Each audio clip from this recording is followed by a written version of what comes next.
Shall we get started? Yes? Yes, good. Thank you so much. I'm looking around and I'm seeing faces that have been here now all day. It's Friday. It's Friday afternoon. You should be home. I'm sorry that I'm doing this to us all here. But thank you so much. Thank you for sticking around or for joining us for the second half. In this bit, I really, and I'm counting on you coming up with not just questions, but serious objections too. I want to hear what you think is wrong with this, because I need to know how we can try to make it better if there are problems here. I'm sure there are. I want to talk really about the proficiency-oriented classroom more generally, but how it would fit into these two talks kind of go together, how it fits into the whole idea of the intensive class that we talked about, the flipped class that has so much face-to-face time in the session. So I want to look at what I've called it teaching for proficiency, or making the medium the message. That is, using media as part of the communicative, the proficiency-oriented task itself. So a couple of quick, I've got to do this right. It's like in old Soviet textbooks, they had to have a quotation from Lenin. I can't do a talk about practice without giving my nod to where I'm getting the theory from. So back in '83, I want to talk just very quickly about linguoculture, about what all of you I know already embrace, the idea that language and the relevant culture are inseparable. To talk about an object in French and not put it in the French context next to impossible to do in a classroom. So Vereshchagin Kostomarov coined this word, lingua stranovedenia, back in 1983, linguoculture. In the process of learning, the union of language and the information related to the national culture is called linguocultural teaching. The idea that we put the cultural stuff, the baggage behind everything we teach. We should not separate these two. So to say, how do I demonstrate this? In case you doubted me for a minute, don't be silly, you should never doubt. I'll pull a couple of examples from some of our favorite languages, and 1,000 pardons if I butcher anyone's language in here as well, but something as simple as the object you see to the right, une baguette. It's not simply, if you look into a dictionary, a breadstick or a loaf of bread. It represents so much more in the French context, right? And you pull out bread, le pain, and baguette suddenly is no longer just this object. It represents a whole culture of food and eating, of how important that is in French culture, plus this notion that a single object of food can have so much national meaning to it. Similarly, in Spanish, if we show an object that's la piñata, and you just say, well, first of all, how do you define a piñata? What do you find if you look up piñata in a dictionary? In a Spanish-English dictionary, you type in piñata. Seriously? No one? Of course, you find piñata. That's right. So piñata, la piñata is piñata, right? So there's no one-word definition for it. What is this thing made of paper mache that's hollow that you fill with all kinds of treats and kids swing a stick at it and crack it open and eat till they get sick? Well, it's a part of a whole culture of celebration. And most non-native speakers of Spanish, especially Mexican Spanish, don't know it's a whole part of a culture of religion. There's actually a whole, what were the shapes of piñatas when they first came out to begin with, very different from the kind of gaudy colored ones of today. But again, every single little detail of the language carries with it so much more than just a word. Google Translate needs a long way to go before we'll be able to say we can use this in our classrooms, although our students keep trying to use it in the classroom. In Russian, the word matryoshka. If you look up matryoshka in a dictionary, you will either get matryoshka, or nesting doll. And yet, nesting doll, right? You have to look up nesting doll to see what that means, right? No one-word definition. A whole culture of children and proliferation, procreation, right? And a lot of folk culture and how they're decorated, how they're painted. And the fact that 21st century matryoshki no longer even look like this anymore. Now they have them of Putin himself. You get Putin with his chest open, lots of shirtless Putin on matryoshkas these days. Yeah, okay. I had to give you an image you will now not get out of your head for the rest of Friday afternoon. I'm sorry. So what does this have to do with our whole idea of proficiency orientation? Well, this is now getting to the point of what I want to talk about. If we buy into this idea, and I'm hoping everyone in this room now does buy into the idea that I love the elegance of the cone of proficiency, right? This movement away from linear knowledge, that we no longer, thank goodness, talk about first year Spanish, second year Spanish, third year, fourth year, and now I'm fluent. right? If you take a certain number of years, you can just speak a language. Yay. All my students. How many years will it take me to get fluent in Russian? I don't know, I answer. How smart are you? How determined are you? How hard do you want to work, right? It's all about growing this way. And it's not about how many years you put into it, although that's time is a factor. But that we go from really nothing to a little bit of language, to considerably more, and exponentially it's going to grow and grow and grow. Each step from novice to intermediate to advanced to superior, requiring so much more stuff to get to the next level. So getting from novice to intermediate, as we know, normally does take most of our students in most of our languages roughly 4 traditional semesters or 2 intensive semesters. But look at all the stuff that actually goes into proficiency, especially when we start getting at the more advanced levels. Everything from content to context, socio-cultural linguistic features of the language, global tasks and functions that we make our students global learners, text type and accuracy, all of these things. There's so much more than just, as our good friend Mr. Chomsky said now almost 40 years ago, language is all simply a bunch of words, a grammar, put into a black box and shaken vigorously. He, to his credit, in his older age now, has taken these words back, that language is a little bit more than that. So what is it exactly? I want to talk about language as this lingua culture, and how do we get at that? Especially when we've got so few contact hours. Even when we're trying to increase contact hours in our intensive classes, it's not an easy thing to do. To say in 50 minutes, I'm going to teach you the language you need, the culture that's relevant to it, and how a native would both understand it and hopefully use the language as well. So I want to talk about media, different types of mediums, if you will, media for linguacultural exploitation. Sounds terribly imperialist, doesn't it? I'm going to exploit the media for its benefits, but it's true. It's what I want to do. And I'm going to talk about all types of them. Realia, bits and pieces that come from the culture of study, little things that can be anything from a food container to a ticket stub to a stapler. Music, all kinds. Film, television, advertisements, commercials, web-based materials, and even now, yes, podcasts, because they're so handy and easy to use. Something as simple, especially starting with a first-year class, as an object that is familiar to our students in the home language, the native language context, but takes on a very different meaning when, as it were, is translated into another language. Now, the theme of this whole talk is going to be a golden rule that I'll repeat at the end, but let me start us off with it, just because for me, it's the most important thing that we as teachers can take to our classrooms as we prepare materials. If you remember nothing else from these hours and hours I've been babbling at you here, this idea, and I've stolen this idea from reading theory and reading comprehension to now use in a proficiency classwork. Adjust the task, not the text. Don't look for a first-year text, a second-year text, a third-year text. Look for a good text, an authentic text, a text that's appropriate for what you want to teach, and then adjust what you do with it. So, quickly, I could say, show this to my students in very, very first day minutes of class. They will recognize it instantly as a Coke can.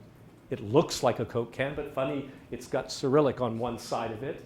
And very quickly, they will read, not knowing any of the Cyrillic alphabet, they will read the words Coca-Cola, right? I've simply said the task here is really basic. What is it? It's a Coke can. Of course it is. Can you say anything else about it? Well, it spells the words Coca-Cola. What's the letter K? How do you spell the first sound here in Coke and Cola in Russian? That letter. Right? We can go, so much can be done at the very, very basic levels. Zero, novice low. You can begin. Kick it up. And I won't do this with everything, but I just want to do it with this first one. Kick it up, intermediate level. So what about the Coke can? Tell me a little bit about it. What's different? Well, it's interesting, it's bilingual. What can you say about it? Advertising on it. In this case, Beijing Olympics, it's an old photo. Okay, anything else? Looks like a Coke can in Russian and in English. Good. Still intermediate. Getting to that kind of short paragraph length sentence, kick it up. What can you say about this? Imperial commercialism. Bringing Western stuff into a foreign culture and simply translating it rather than transposing it. Is a Coke can in America the same as a Coke can in Russia? Paragraph length speech. Making an argument. Hypothesizing. Kick it up to superior. Who would buy this in Russia and why? And is drinking a Coca-Cola in Russia the same as drinking a Coke is in America? Who do you think drinks Coke? Who advertises Coke? Superior level, right? Not just making hypotheses, but really talking in almost abstract terms. Well, if I were a Russian, I would probably prefer vodka. If I had vodka and mixed it with Coke, it might even be better. Perhaps what I really, okay, well, I'm not going to go there. I'm not, okay, so you can see, adjust the task, not the text. The text stays the same. You don't need to find different text for the class. By the way, all of us, we were just talking about the time it takes to produce materials for our classes, right? Use the same material. Change the task. Yeah? Okay, let's watch how some of this is going to work. Because by the end, you're going to tell me what to do with it, as it were, right? Okay, ephemera. Things that are here today and gone tomorrow. Things that change, that basically give us a snapshot. A classic, right? Hold up your cell phone, you know, take a quickie picture, take a selfie. I love that. What's the word for selfie in Russian? Anyone? Selfie, selfie. Of course, it's selfie. Selfie. Давай селфус. Снимем селфу. Давай селфу. Вот. Okay. Something here that's gone today. Quick portrait of something. So, for example, the subway system. It's not that the subway's going anywhere in Moscow. The subway's going to be there, but it changes. Every so many years, more and more lines keep getting added to it. There's already, as you can see, with these radials going up here, there's going to be a second ring road. Probably sometime around 2025 it'll be opened, right? So another ring. So it's every year changes. And that's great. So why do we want to use ephemera? Three good reasons, sorry. 3 good reasons, right? One, the student gets that immediate contact with the culture now, today. Culture doesn't always have to be big C culture. It doesn't always have to be the Tolstoyevskys, right? The big dead white men of literature. It doesn't have to always be great works of art. It's that too, of course. But it can also be things like the Moscow Metro in 2012, right? What did it look like? And what's different, especially if I juxtapose it with 2015 or 1990, even better, right? See what's going on. So objects, items, relics of everyday life, habits, rituals, a set of keys, things like the difference between a metro, the little tokens that were used in the metro in Moscow until 1999, which then became magnetic swipe cards, which are now magnetic touch cards, right? How these things change. Great way to not only talk about the language behind the culture, but about the culture itself in a daily life. So I said 3 reasons. So 1, it makes the students feel a part of it. 2, it gives the students an immediate sense of interest that things in this country are not static, that they're very dynamic, things do change. And 3, it gives that student that wonderful insight into these little details of life. Not just that they know who Pushkin is or they know who Cervantes is, but they know things like, how do I get from my dormitory down at this metro station to the Kremlin? Right? What line I take? Okay. More ephemera, because I like ephemera. Menus. Also very changey, very change and different. First year level. So novice. Find the cognates, the word for dessert, right? The word for salad, the word for soup. They're cognates, no problem. So first year student quickly picks them out. Second year, not second, I keep doing second year, I'm doing that. Intermediate level. Let's talk about prices. Why are some things in 2 forms here? What are the second set of numbers? Price, 55 rubles, but what's his 220? Any guesses? What do you think? So you've got price on the far right, but what's that? Oh, that's very I love it. That's a great American answer, right? Calorie count, like McDonald's does now, right? Eat that Big Mac and you get 2,675 calories, right? What would that be? Gram weight, right? Goes back to the Soviet days.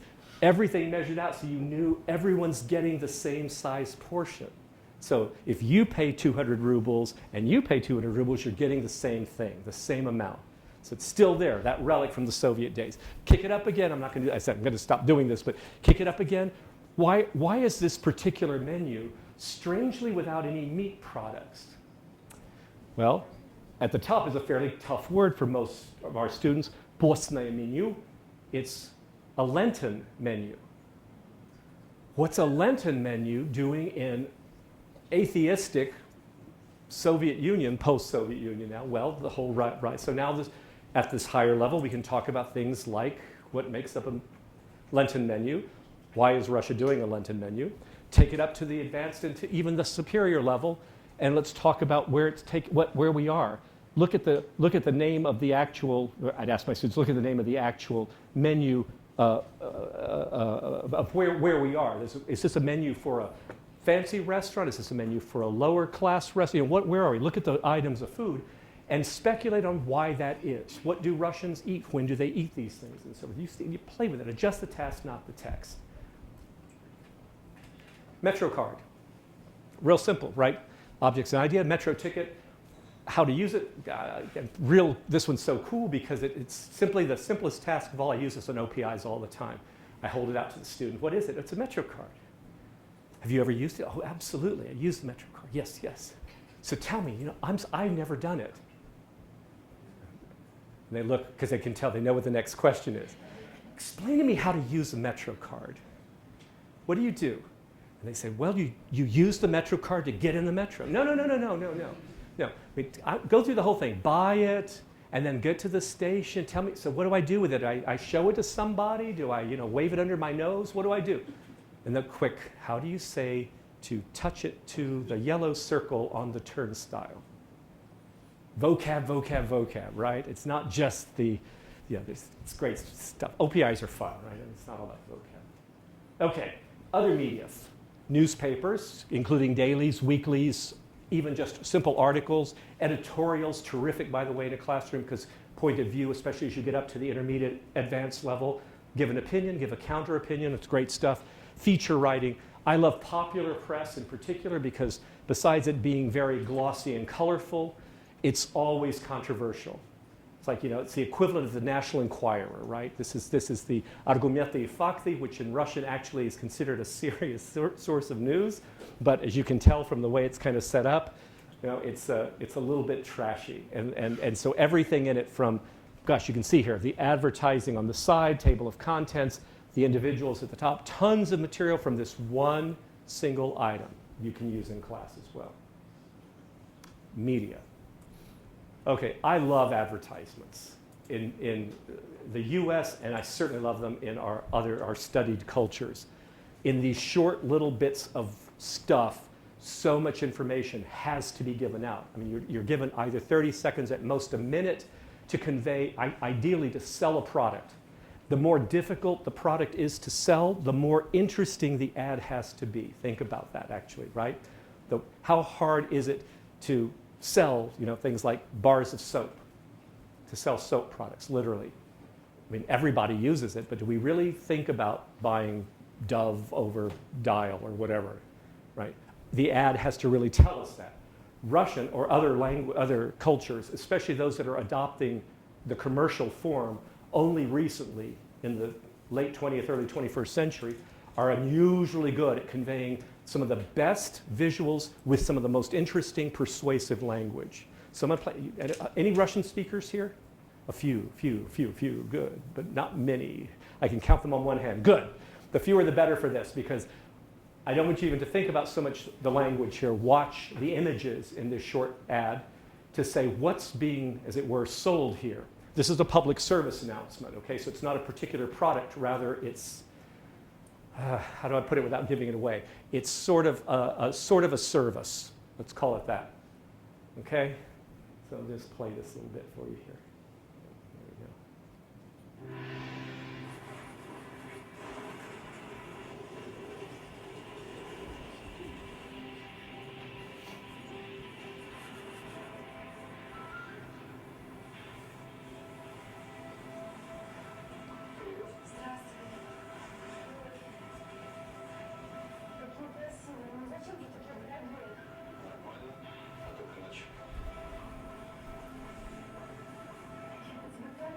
So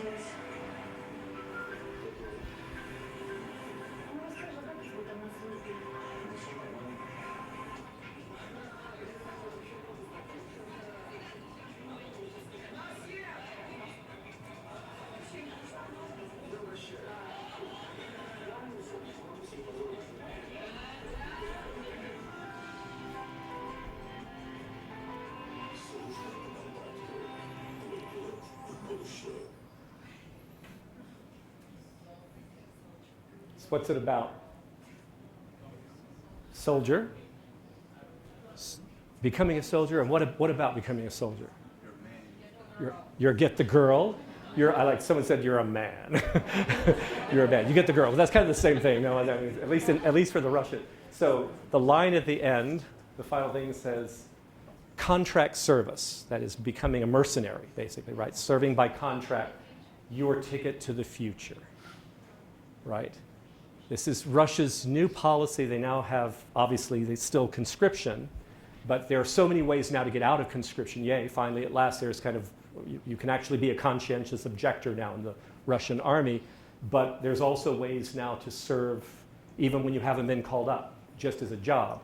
So the text would just very quickly is kind of, he surprises his girlfriend, oh, flowers, beautiful, yes. So tell me, how is it over there, right? Over there is a Russian euphemism for the Chechen War, right? So how's it over there? And his answer, you've got to love it. You don't need Russian for this. Нормально. It's normal. It's fine. It's fine. And then they go to the disco, right? And right away, everybody, bring on drinks for everyone. What? Drinks for everyone? No problem. I make a lot of money now. Right? He says, I'm serving everyone. I'm making a lot of money now. And then they dance, and it shows his great moves, right? Not only is he making money, but he can dance. Yeah? And it finishes with, there it is. You too can get the girl, make the money, and have good dance moves. Even if you couldn't dance before, you'll be able to. I mean, think about what's in this. The language, by the way, very straightforward in this. What I love is at the very beginning is this wonderful exchange. Привет, здравствуй. Two very simple, familiar way of saying hi, hello, right? Very simple. So my first year students right away, 2 words, I know them both, yay, right? And of course, then after that, they can't get the rest, but that's okay. That's okay, because like you, even not knowing language at all, or those who know all the language, you know the meaning by watching the picture, and we can have a very simple conversation or an extremely advanced conversation about this topic. Or we can go to film and get serious. Oh my goodness, it's men wearing sheets, apparently. Why not? It's Friday afternoon, you're all tired, I'm tired. Let's watch men in sheets. So here we go. So film, commercially produced, comedies, drama, ideally iconic film, not ironic, but iconic, and culturally significant. The idea, we talked about this actually at the end of the last session, was how great it is to be able to put stuff in our classes, bits of film, bits of music, these cultural items we're bringing in realia that are so iconic in the culture and all, and then they go to the country and they hear the music, they hear the song, or they see a poster for the film, or someone mentions the film or says, oh, you've seen that, oh, everyone has seen that, right? It's terrific. It's, again, part of buying into that culture. So I'm going to show just a tiny bit of a classic Soviet film here. Now, this one, I subtitled this, I gave you a subtitled version here, so it's pretty simple to get what's going on. But there's something missing here. This is my linguocultural lecture here. So if you follow the text, I think you're going to know what's going on. But do you understand what's actually happening in this little clip? This is a classic, by the way, from 1979 called The Irony of Fate, or Have a Nice Bath. Yeah. Okay, let me... bit more.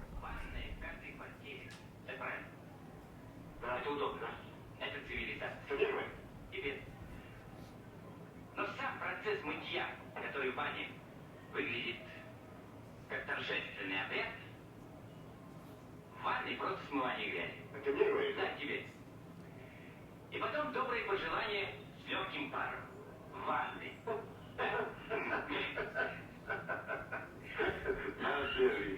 Ну разве в ванной есть пара?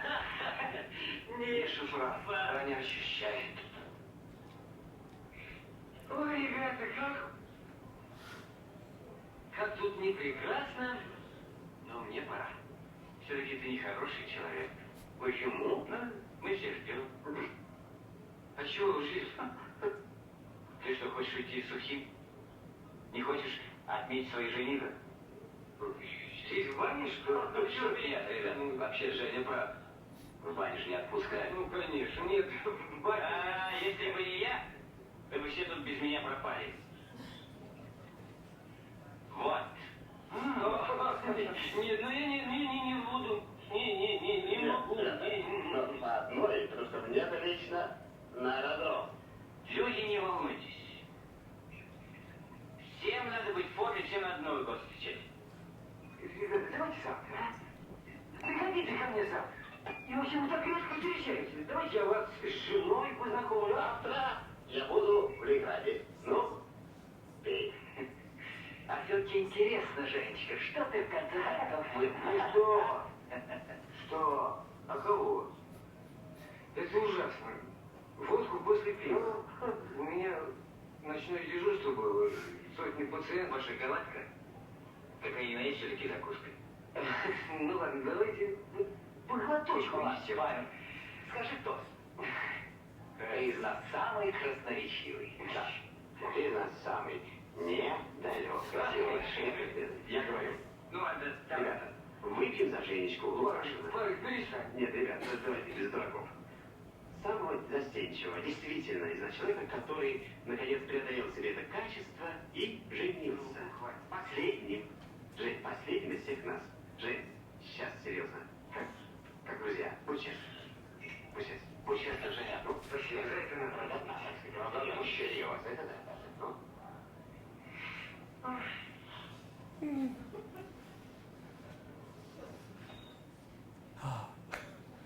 So what's the clip about?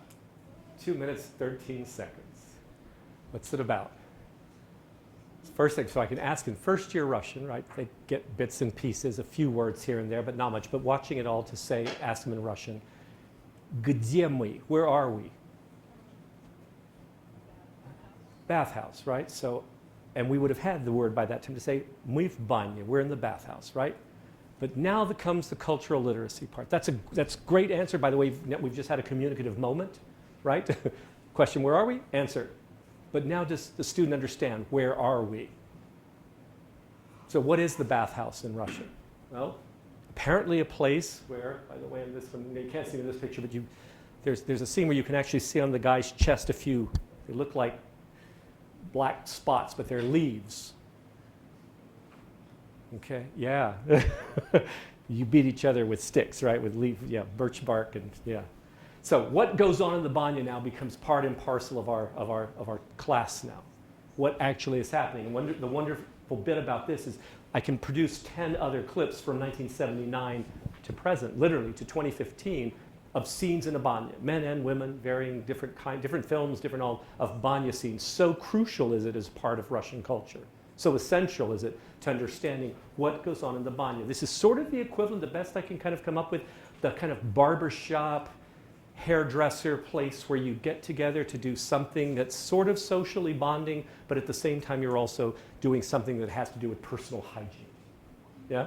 So, yeah, please. Well, the thing that I find crazy about this is from an American standard to drink Yes. in such a public place. Yes. Even with a German mind, the amount of vodka in that glass, that was crazy. I mean, it's beer in a public place is Well- pretty normal. Well, That amount of vodka. so the drinking culture, the fact, so why it's, my students right away, even first year level, before getting all the text, why is it seemingly okay that they're drinking beer, but not vodka? Because of course, good old conservative Texas, in Texas, right, beer and vodka are sold in the same place.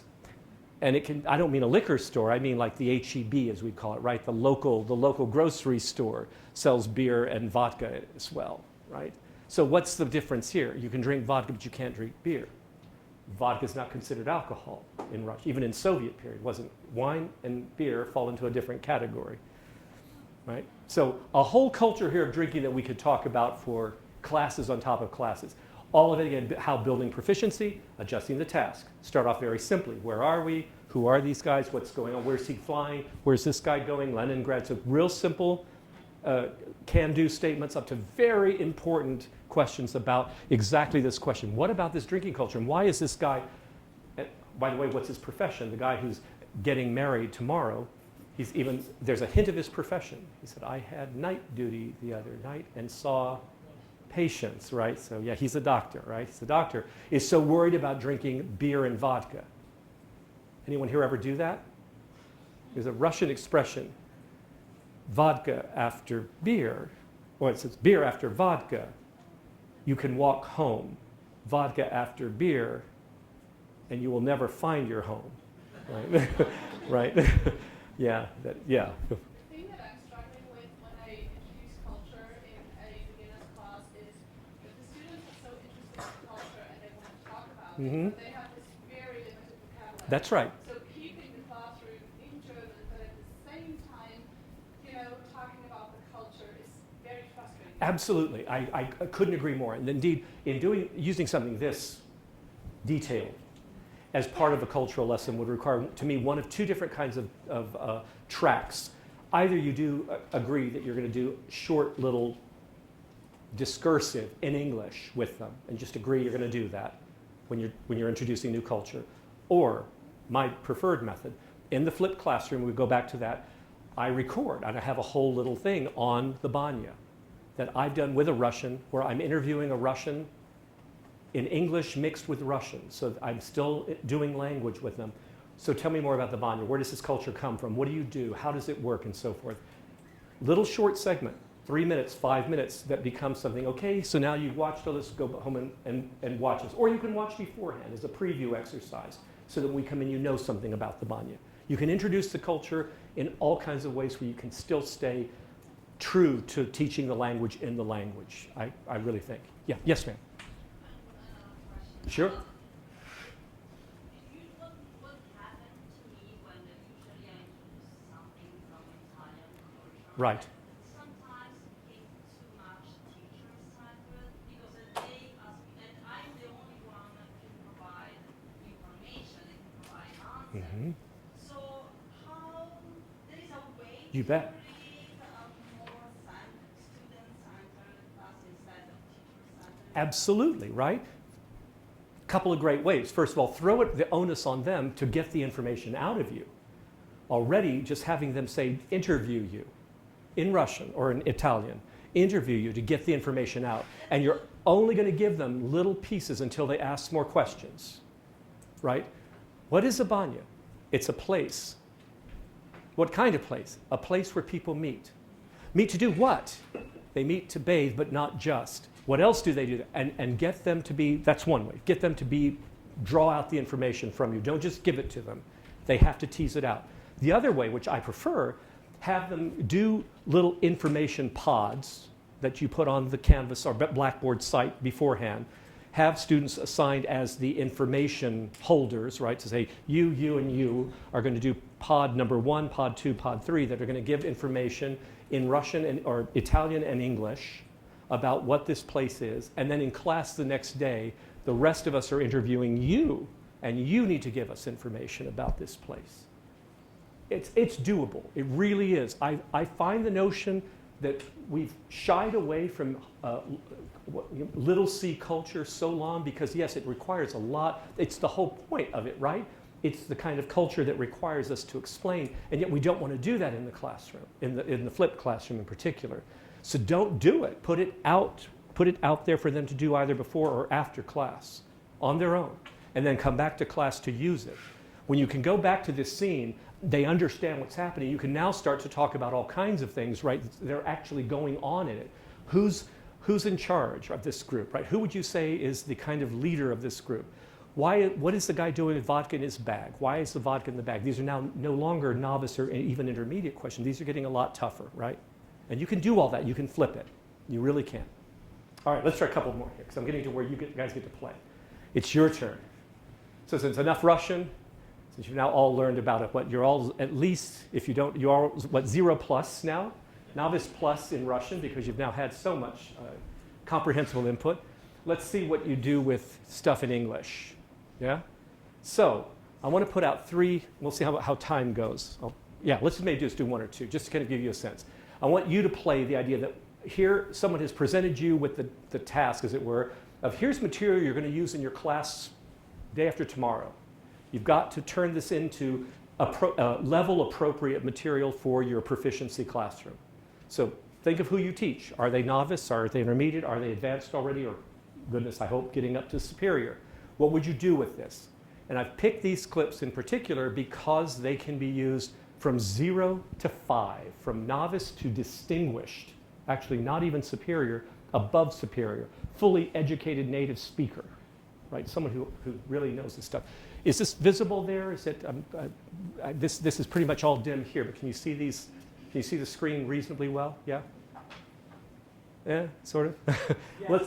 Yes, good, thank you. Thank you, I like participatory, that's good. All right, let's take a look at this one. So, yeah, I've told you where they're coming from. This one from the film American Beauty from 1999. Very short clip. I don't want to give any context than I would in a classroom, is to say, it's from an American film, 1999, husband and wife going into a cocktail party, which I will not gloss, right? I'll call it a cocktail party to my ESL class. And that'll be one of the questions. What's a cocktail party? Hello? Did I not click that? Yes? No? Yes? No? Okay. Yeah. Why are we not playing? Oh, wait, hang on. Seriously? Hang on.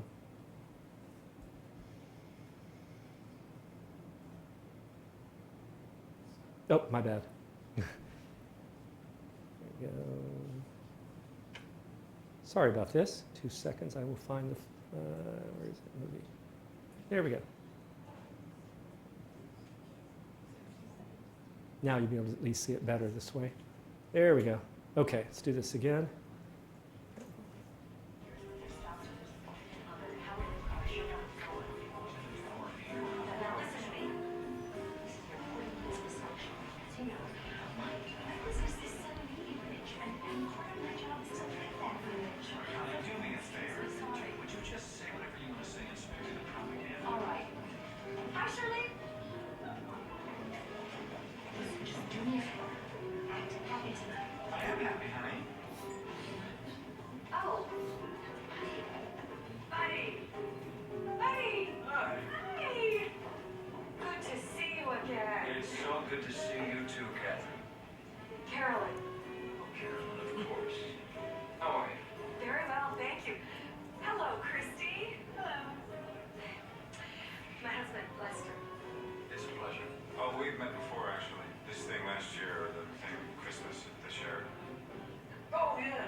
Comfortable, uncomfortable.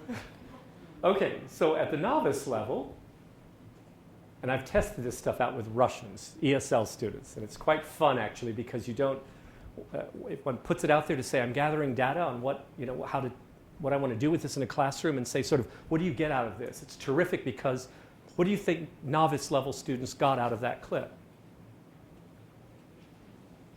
Come on, be brave, be bold, be beautiful. What do you think? Introductions, that's right. They quickly said, oh, it's people meeting. Hi, I'm so-and-so. And then, oh, the name is wrong, but it's okay, right? I'm Carolyn, right? Introductions, what else? See if you're thinking like a Russian or not. Yeah, go for it. I think culturally, maybe the stereotypes about Americans. Very, very little of that at the novice level. At the novice level, very little gets across. because it's so linguistically encoded. It's not just body language. You need language. You need lingual culture. So what can they get if the language, zero plus, novice high means you've got to memorize phrases and you can sort of create new speech around those memorized phrases. Yeah, go for it. How people express affection. Yeah. Interesting. I got a lot of, he really loves his wife. He kissed her for a long time. He loves his wife. And was with earnest. They were so earnest. The man loves his wife. He kissed her very hard. Yes. I said, yes, he did. Yes, he did do that, didn't he? Yeah. Anything else at a novice level? Okay, take it up to intermediate. What did an intermediate student get out of it? Same thing, obviously, the meetings and greetings, right? Yes, an intermediate student can understand enough language now that you say, he doesn't want to be there. Okay, he sounds like he's not happy there, right? Even if not every word is understood. Now, an intermediate speaker can pull this out. Good. Anything else that intermediate's doing that a novice isn't? What about the relationship? Do we know what the work relationship is here? Who's the boss? Who's the employee? Do we know that? An intermediate speaker can figure that out. Knows who the boss is here. She says, there's a line that says, this is a really important meeting. This is a really important thing for me. Don't mess it up. And we figure out, oh, he must be, the other guy must be the boss of her. And that's, again, about it. Take it up, not advanced. What does an advanced person get? All of that plus, yep, the sarcasm, right? An advanced speaker now can pick up irony, sarcasm, or just plain what we call meanness, being nasty, being mean, right? Start saying, he's not nice. No, she's not nice. Well, she's not nice, or he's not nice because she's not nice. And an advanced speaker can hear that now. Absolutely. So we're getting a lot more content that's working now. What does the superior speaker finally get? Finally, let's get to this is our goal. This is what we're trying to get. All of that plus, they can speculate now. What happened before this? What's going to happen next? They can start to speculate about it. They can talk about clearly there's an unhappy marriage going on here. I got superior speakers, again, Russians. I won't make cultural generalizations here, but right away, she's having an affair with her boss. It's like, seriously? You got that from the clip? Oh, yes, it's in the clip. So who knows, right? Maybe it's there. I didn't, as it turns out, she was, but there it is, right? So we now can speculate, we can hypothesize, we can generalize and all that at the superior level. So the wonderful thing here, one clip, all these levels, and the discussion changes at each level for what you're doing. You're going up that pyramid, yeah? Want to do one more? Want to try another one? Yeah, let's do one last one, and then we can do some questions here with this one. Same thing, I've got a bad feeling let's see if the media is loaded or not. Which one do I want? Let's do Ripley. Yeah, let's do Ripley. This is a good one. Yeah, there it is. Okay. Oh, I'm so glad to be back on Mac. I'm sorry. I'm not a PC person. It just feels I know where to find things on Mac. Okay, seen from Talented Mr. Ripley. You don't have the thing anymore. So roughly same time period. That, by the way, is important to say, when is this from, right?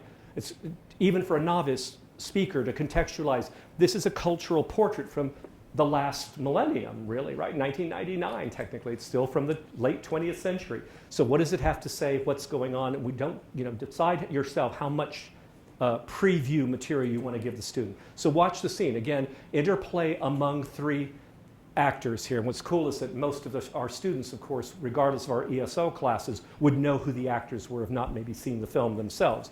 But let's watch this scene and see what we can figure out. Did you suddenly forget where I live? I know I'm late. I'm a swine. It's 1 o'clock. I just woke up. Oh. I'm sorry. I'm sorry. I just woke up. Fausto and I took the boat out. We were fishing, and then it was dawn, and we caught absolutely nothing. Yes. Well, we ate everything without you. We? Yes. How much is here? Who? Tom! Hi! Oh! Hello. How are you? Thought you disappeared. We were going to send out a search party. No. No, I'm still here. Tom was telling me about his journey over. Made me laugh so hard I almost got a nosebleed. Is that good? I'm sorry. I'm sorry. I'm despicable. And I love you. You love me? You love me? I'm intruding. Can you mix a martini? Sure. I'll do it. Oh. I'll make a fabulous martini.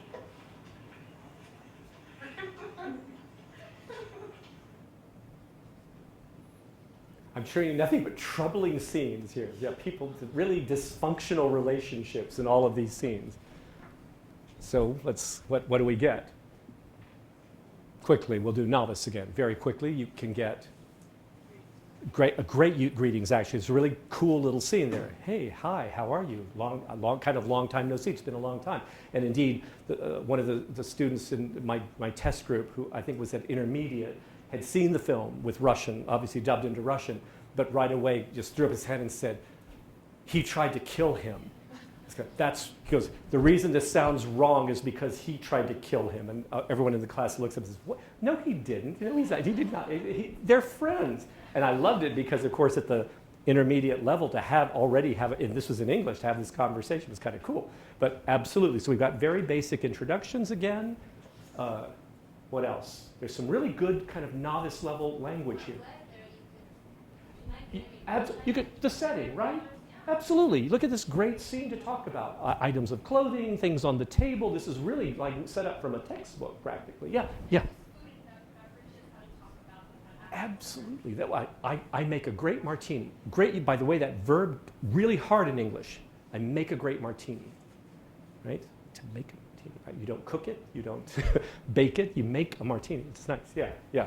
Some good stuff. Kick it out, intermediate, some real fun stuff.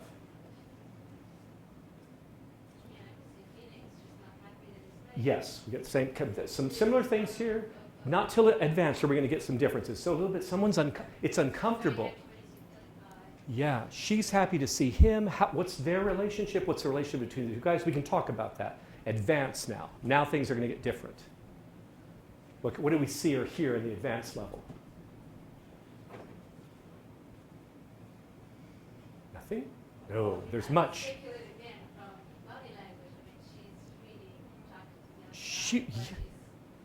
And then the two guys, there's a lot going on there. Whether Jude Law tried to kill.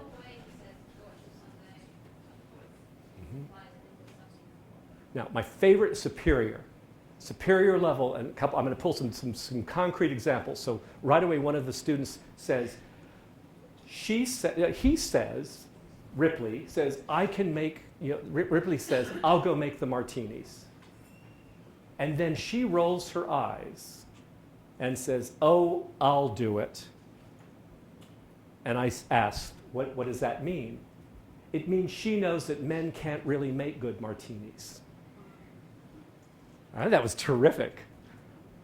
Not necessarily true, or who cares, but that she got that from the body language, again, asking, and then asked about the culture. Is that what it meant? Isn't that the case and all? Yeah? Superior level. Now we're speculating. Now we can hypothesize. So I could ask questions like, what's the relationship between the two men? Something's not right here. What's their relationship? So what would a superior level speaker, and I'm going to ask you to channel my Russian students, what did they say? Superior level speakers said, the relationship between those two men is? They used to be friends. They're in competition. I got those. Keep going. You're missing the obvious. You guys Arizona is just way too conservative. Nice. They're lovers, of course. And they're closeted homosexual lovers who can't show that in front of her. And they defended this, right? I mean, the whole point of that, to be at that level, now you have to say, because the next question, of course, is, why do you think that? And oh my God, they did. They did. Well, because look at the way he looks at him. And it's not that that Ripley's angry at Jude Law's character, it's that he's jealous. He's jealous that he's spending time with a woman. That's pretty good. That's good language, right? That's good superior level language to make a hypothesis and support it with facts from, there you go. So this is what I'm doing. Now, a lot of you, I'm hoping, are saying, I think I do this already. And I hope that's the case, that you're already using bits and pieces like this in your classes. But what I want to throw out now is I'm past already, but I want to talk, to do some feedback here, is to say, are you thinking about using realia in the classes, though, at this kind of staged level? The idea of thinking about the realia as you bring it in, whether it's film or a pop song that you bring in, a Coke can, whatever it is, are you thinking about how is this going to fit at the novice, or intermediate, advanced, or whatever level, right? This use, by the way, of realia is one of my favorite ways in the flipped classroom to do ongoing assessment. We talked about this in the last session of, well, how do you assess? Well, of course we do OPIs, of course we do traditional testing, of course we do self-checks, let the students do can-do things. But one of the best checks for me as to where my class is, individually and as a group, is to put up things like these bits of realia and have them talk about them, raise questions, say, what do you see, what do you get? Because right away you can make a very good level distinction in your class among even a group as large as you've been talking about, 25, as some of you were saying in your classes, which is big. That's a big group. I'm 20 in mine, and that to me is already a lot. 20 is a lot, but 25 is really a lot. But even in a group that size, you can start to hear who's making, at an intermediate level or advanced level, who's making hypotheses or distinctions about what they're seeing that are level appropriate. So all I'll do is finish it by saying I encourage you not just if you are using it, keep using it. If you haven't used realia or authentic materials, start using it, and really now think about that last thing. If I had let me put my PowerPoint back up one real quick time to give my coup de grace here. Where is it? There we go. Get back up real quick. Get rid of, no, sorry. There we go, go to the end. There we are. Okay. Back up. So we go from there, we go to the law. Please use the stuff. Adjust the task, not the text. As I said, different types of ways. Ongoing assessment, can-do assessment, the OPI, and yes, lots and lots of self-assessment based on using realia. Now, go for it. Challenge me, question me, argue with me, tell me I'm so wrong. Yes? Of course. Why wouldn't you, right? And again, same thing, graduated levels, right? You can use them in different ways. That's right. Now, preparing at home to me has all got its real advantages, in fact. So it gives them a chance to kind of really take risks, to take good risks. However, what again, if you're evaluating in class, remember always, I always find this to be one of my favorite things to watch students do. And when I do their final OPI, I let them have one bit of prepared speech to kind of calm their nerves. They know one question that's coming, right? It could be something like, so what are your plans for the summer? Or what are you going to do with your Russian next year? So they know that question's coming. And so when they get it, you can see them gird their loins, and out comes this speech. And it's the best they're going to do because it's prepared, it's memorized. But if that were all I got, even if it were, okay, let's say, what are you doing this summer? This summer I shall embark on an amazing adventure that involves going around the world, traversing 3 poles, and visiting many different kinds of individuals from planets across the galaxy. And so they can go on for 10 minutes. What have they scored if that was all I got for the OPI? What would you score them? They could go for 10 minutes doing paragraph-length discourse. What are they? Novice, at best, mid. It's still memorized speech. It's still a prepared, what Irene Thompson used to call a hothouse special, right? It's prepared. And yet it's fine. I think these are good things to put in. That's why I like these kind of role plays. Is let them put in that. But then always throw a wrench into the role play, right? Be that horrible, the heckler in the audience who yells at them and say, but what about the girl? No, they're gay. You be the one who messes up the scene so that they have to improvise something, right? Always challenge them back to get a little bit better than whatever they prepared, yeah? Otherwise, I love that idea, other than the fact that it's prepared. I love the idea, though, of giving them a chance to do their own scene. Yeah, nice. Come on, guys, be brutal. Yes, ma'am. I'm wondering about taboos as far as topics. Yes. This has happened to me in my classes that some students are not, they don't feel like it's appropriate to talk about certain topics. How do you handle that? The same way I do actually in my content courses in English. I have exactly the same problem, probably to a higher degree in teaching my content courses. I'm not kidding. And this, I've been at University of Texas for 25 years now, and it's changed dramatically. I never, ever used to even give a disclaimer on things I would show. I teach a course on Slavic vampires. And I mean, you're taking a course on vampires and you don't want to see blood, you're an idiot. You know, I'm sorry. And yet, so for the first 10 years I'm teaching this course, no problem, no problem, no problem. Suddenly, 2005 comes. It was like a watershed year. I'm not sure what we put in the, you know, the Wheaties or something, but somehow a generation of young people came like, ooh, blood. Ooh, sex. Oh my God, you didn't warn us that there's going to be nudity. Oh no, it's murder. There was a knife. It's like, what? And suddenly I now do, before every video I show, we're going to watch a video. The video contains the following 4-letter words. It contains a female nipple. It contains a man's buttock. And it contains a scene that one might interpret as a prelude to a sexual encounter. Now, if you have a problem with any of this content, you can put your head down, plug your ears, or leave the room. And then I hit the play button. But it takes up about 40% of my class now. So I have to basically do the same thing. If the content is that controversial, I have 2 things to say about that quickly. One is I give the disclaimer if it's that bad. I try to shy away from stuff that's that bad in a language class, to be honest. But you're right, especially, you know, cultures are particular to a particular culture, right? I mean, that's what makes them so cool. So like in a dry county in Texas, teaching a clip about drinking is a bit dicey. Right? Absolutely. So I would give the same, maybe the same disclaimer, but I would really want to contextualize it. I wouldn't want to give them a free pass to say, if you really want to pursue the study of Russian, be aware that talking about and actually participating in a culture of drinking is kind of part of the culture, right? And I would make that just part of it. I remember the first time in a class I was sitting and I was observing, doing kind of teacher observation, and it was a bullfighting scene. And oh goodness, you know, and I was one of them kind of going, oh, do we really still have to do bullfighting? Seriously?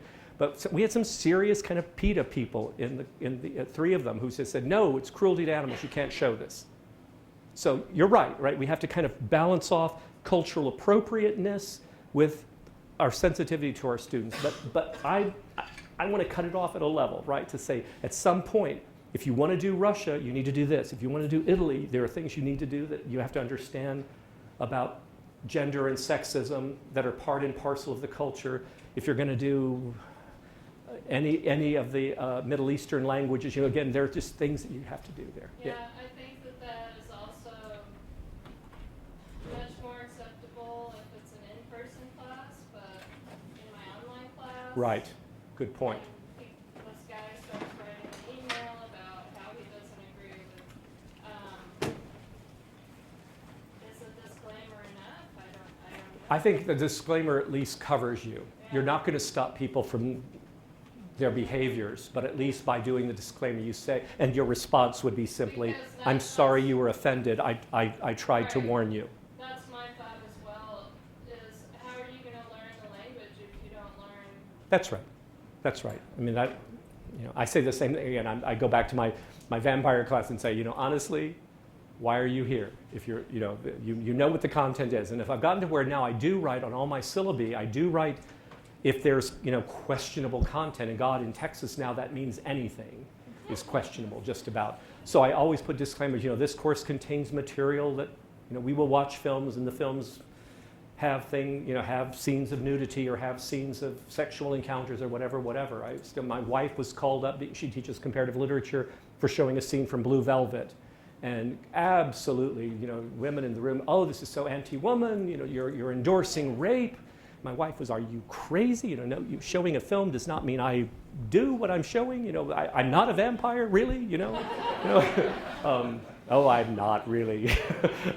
So seriously, I think there's a point where, this phenomenon to me began within the last 10 years, and it's kind of creepy that if our students are becoming quite that thin-skinned, we're going to have problems in about 10 years when they start seriously voting.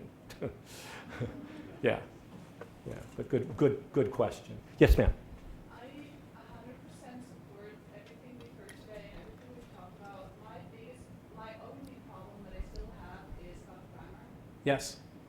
Yeah. I do think, and that could be very language specific, that grammar is a tool that you need in the language Yes. That changes the meaning. Yes.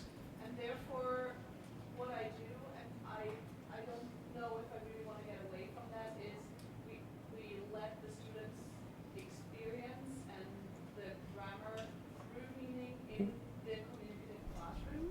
That's good. And that's why I feel really like I want to keep it that way. I feel like when I put the grammar outside the classroom, outside of the classroom, I can't control how much information they try to encounter that they just don't need. All you're putting outside, I shouldn't say all, what you're putting outside the classroom is the explanation of the grammar. I'm not endorsing eliminating grammar from the class by any means. Even the explanation, because for me what's important is that the students see what the meaning of the grammar is, and they acquire through patterns that they see in our communicative setting. Yeah.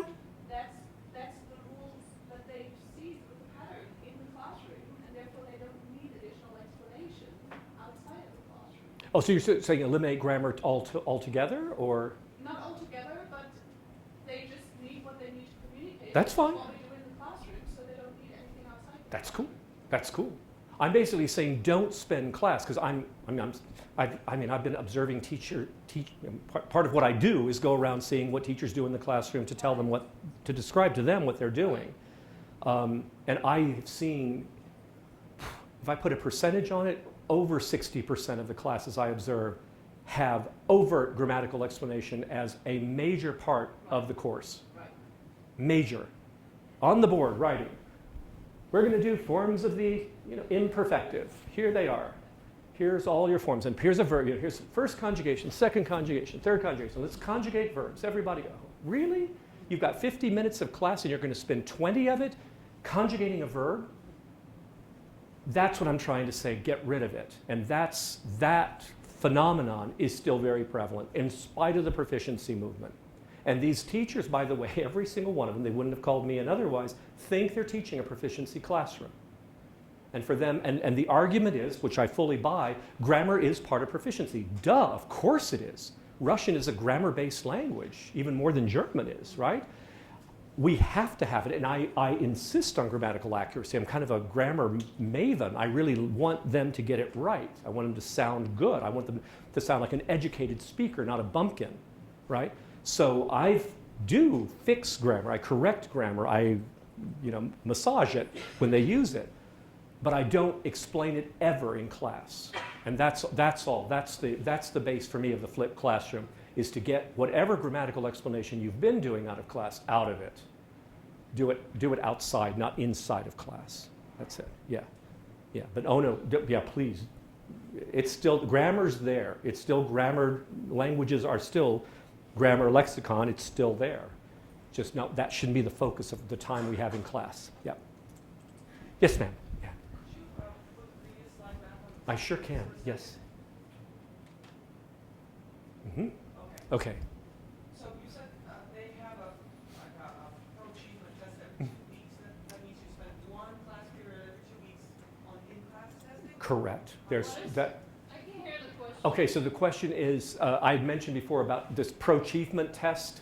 So for my class, the way the schedule runs for us in the Russian class that I do, which is 6 hours a week, so 5 days a week, Monday, Wednesday, Friday for an hour, Tuesday, Thursday for an hour and a half, is that we do one exam, a pro-achievement exam, every 2 weeks that covers 2 units of the textbook that we're using. And so was, does that take up one class period? And so here's the deal. For me, right now, I'm working on, thank you for asking, we're working on a series of tests that can be done in the same Proachievement manner online that don't have to use class time. For me, it's still one whole day that I've lost out of in these valuable days. At the moment, yes, I'm wasting, as it were, a day on assessment, but the students want it. I need the data, and we don't have it yet. The hardest part for me to get online so far is responses to a changing situation. I can't come up with a program yet that can do, for example, if I give a prompt that says, I'll do it in English. In fact, I played with you this morning with this. We said, excuse me, are you getting off at the next stop, right, on the bus? Are you getting off at the next stop? My student types in, or records, ideally records, says, yes, I'm getting off. I'll get off with you. Says, oh, thank you, I'll follow you, right?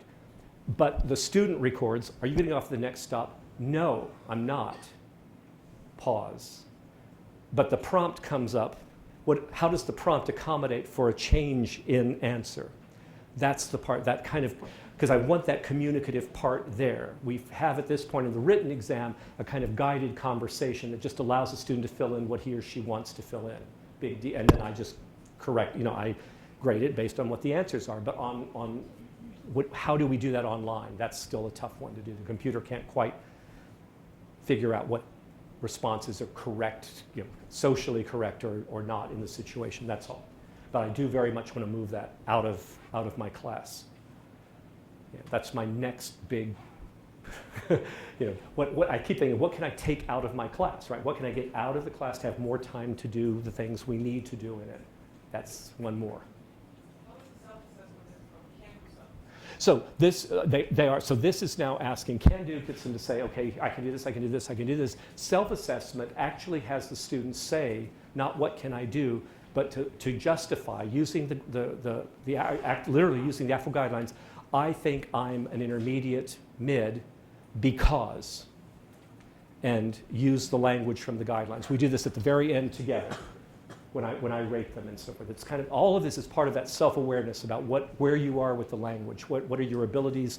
What would you like to still do that you're not doing? How do we get you there? Yeah.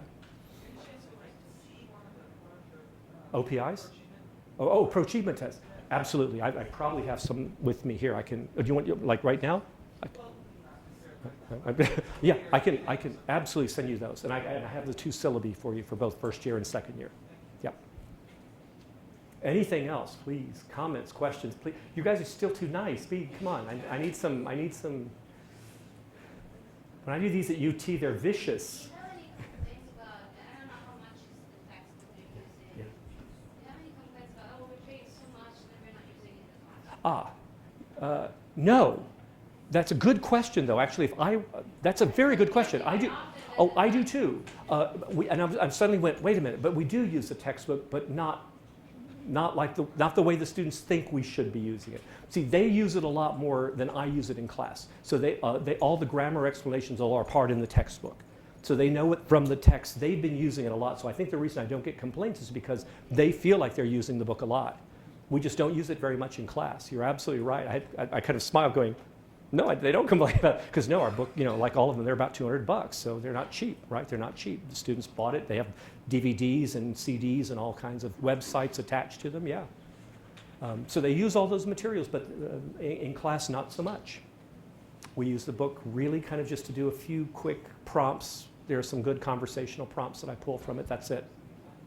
Yeah. Yes, ma'am, go for it. When we are showing clips, Yes. similar to the ones that you showed us today, Yes. say a novice class, Yes. and perhaps their vocabulary and grammatical structures aren't quite at the level to understand everything. Of course. How do we help them get through the frustration of not being able to understand every single word? Focus on get them, I shouldn't say focus on, get them to focus on what they do get.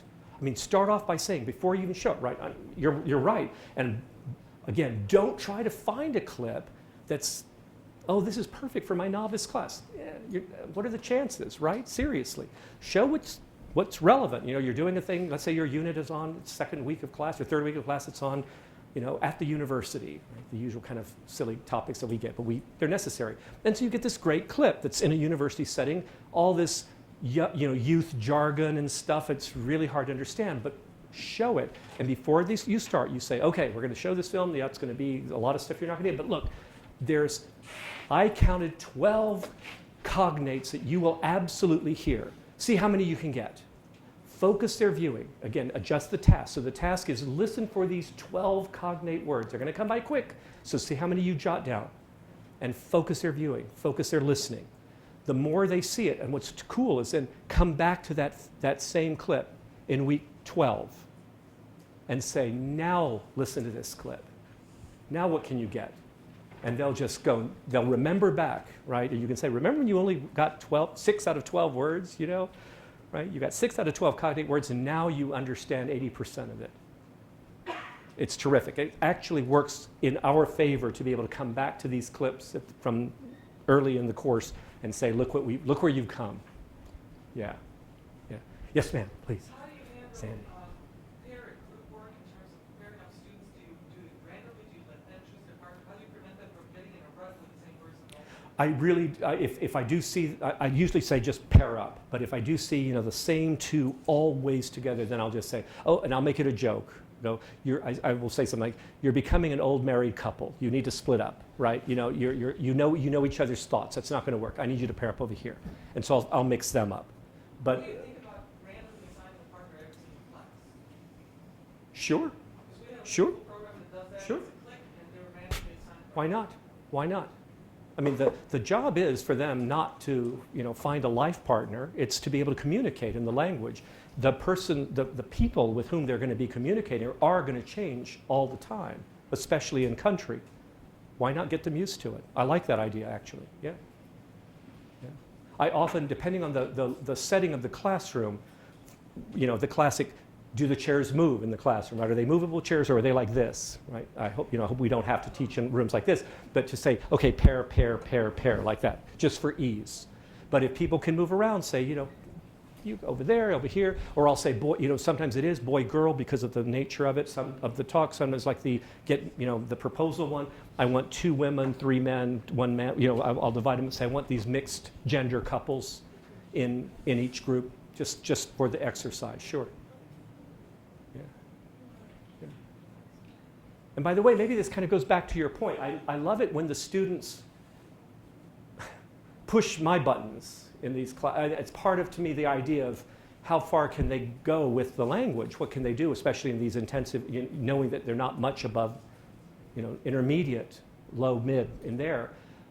So I was talking about that exercise where it was about making the proposal, and the couples, the groups of students were mixed gender, but the couples proposing to each other were, in 3 of the cases out of the 5 groups in the class, proposing male, male, female, female. And why not, right? And the question they raised, which I thought was terrific, because it's kind of, good for you, good for you. Why have the gender bias, right? I mean, just do the language. But the question was, so if I'm a woman proposing to a woman, do I use the verb for get married male or get married female? Because in Russian they're different. Do I say выйти замуж or do I say жениться? Which do I say? I had to think a lot about that. I really did. And it became this kind of question, well, so how far do I go in this conversation? Do I kind of out myself as a ridiculous liberal, which most of them knew already, but do I really kind of go full frontal and say, well, depending which of you is going to be female, do you think of do you gender identify man or woman?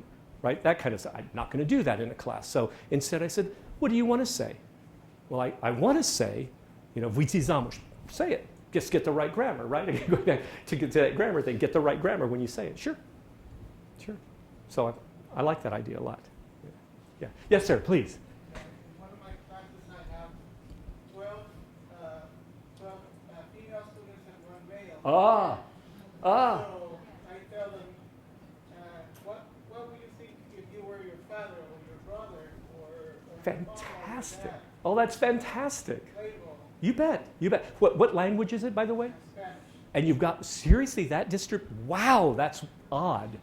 That's odd. Wow. It's funny, my Russian classes have just historically, for decades now, been fairly gender equal, distributed, right?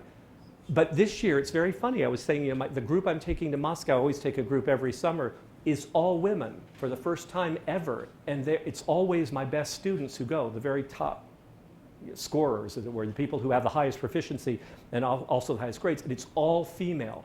Even though the class is distributed pretty evenly, men and women, all the women are the best in the class. And yeah, it just happened. So that's interesting. I love what you're doing, though. That's exactly the kind of creative way of getting them to think about how the language works in gender terms. Almost all our languages have male and female terms in them. So yeah, that's good. That's excellent. Yeah. I take it you don't have students watch full-length feature films as well.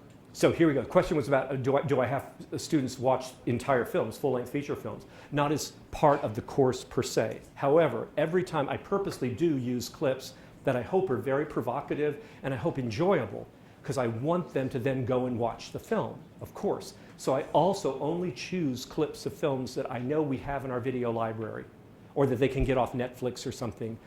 Even if they want to, you know, honestly, even if they want to watch it with subtitles, that's cool. Because the amount of cultural information they'll get, that's worth its weight, you know, in gold. That happens with every class, by the way, that students will watch a clip and say, is that movie available? Can you get that on Netflix? It's like, absolutely. Absolutely, you can get it on Netflix. You can watch it in Russian with Russian subtitles, yay. Using native language subtitles so they read the movie and read what they're hearing. It's a great way to do it. Or if they have to, watch it with English subtitles. But yes, that happens in every class that I use a movie clip if someone wants to then watch the whole film. Yes, ma'am. As far as the videos go, how do you pick the video? Like, do you go based on the unit you're working on, the vocab, or just pick something at the beginning so they can kind of, at the beginning level, I don't know much, but then show it again at the end? Or how do you go? A little bit of all of what you said, but let me kind of put it in priority. No question, I don't want to simply show a random video or even something just because I like it. I want it to be something that's thematically related to what we're doing in class, so they kind of see the use of similar vocabulary, the use of grammar that we've been covering, some kind of attachment. But I do want it to be really interesting. So I actually have a whole thing that I do on selecting video. How do you pick what you show? Because not all video is good for classroom, for language classroom. First thing, make sure the language in it is good. Make sure you want them to learn or understand these models of language. If it's really, really slangy and really, inappropriate in the sense of usage for, you don't want your students using language like that, punk speech or something, then I wouldn't use it. So you want useful language, not prescriptive language, right? The classic, right? Who is it? It is I. No one says that, right? You want it to sound like spoken Spanish or spoken Italian, whatever. So good language first. 2, you want it to be visually relevant. That is, if you can turn the picture off and just listen to the sound and understand it all, what's the point of the picture? The picture should give you something. Like the clips I showed, the body language, the attitudes they show to each other, the way they look at each other, tells you something. So I could go the other way, turn the sound off, just watch the picture, and you can tell a story. So that's the other big thing. So the video is a really crucial part of the visual, I should say, is a really crucial part of the video itself. And finally, the last thing is you want it to be memorable. So if you're only showing, because I don't like to show anything longer than about, the longest clip I tend to do in a class is maybe, I'll go as far as 4 minutes in a more, intermediate high advanced class. Normally I keep them really short, 1 minute, 2 minutes short, but it has to be kind of a whole little scene. Like even the scene about the martinis, right? Someone comes up, you get a sense of who these two people are. A third person comes up, what's going on? One goes off to make a drink, comes back, and there's a very awkward moment, and the scene ends, and it's perfect. It's a kind of whole scene. Same with American Beauty. You don't want to kind of have it be this drop off and go, what now? What just happened, right? So tell a little story. So if it has those 3 kind of elemental bits to them, then you'll get a good reaction from it, I think.